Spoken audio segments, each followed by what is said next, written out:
SSR'nin ilk atom bombasının riyazi hesaplaması. The legendary physicist Lev Landau. Although the whole world knows that he is a Nobel laureate, very few know that Landau is from Baku. In the early 20th century, Baku was rapidly developing. Engineer David Landau was invited from Russia to Baku, and in 1908, his son Lev was born. The family lived in Balkany, in the building that later intersected with Samut Vergun and Nizami streets in Baku. David Landau works for a well-known millionaire, Rothschild's Caspian Black Sea Joint Stock Company, and has been promoted to Chief of Oil Fields. His wife Lubov Kakavi was a gynecologist in Balkany. At the age of 8, Lev was attending the Jewish gymnasium in Baku. By the age of 12, he has already mastered the differentiation and integration operations. Meanwhile, the kidnapping of his father, David Landau, by unknown criminals had a very bad effect on little Lev, but his father was released on payment of a ransom.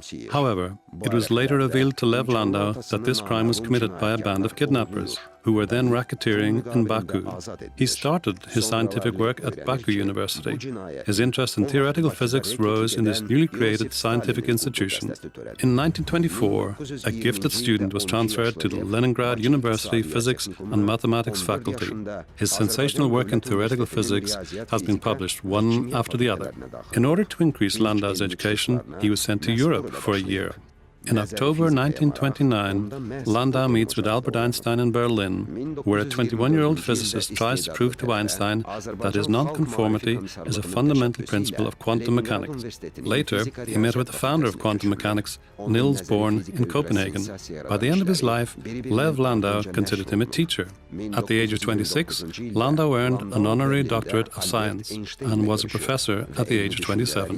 In 1932 to 1937, he was among the top 10 physicists in the world. In spite of all this, in 1938, Landau was arrested by the PCIA on charges of anti-Stalin. He remained in prison for 1 year. Unexpectedly, as a result of letters from world-renowned physicists to Stalin, a miracle happened. He was released. But Landau couldn't leave USSR until the end of his life. Although he was a member of several academies around the world and received Nobel, Lenin and Stalin awards 3 times, security agencies continued to collect files about him.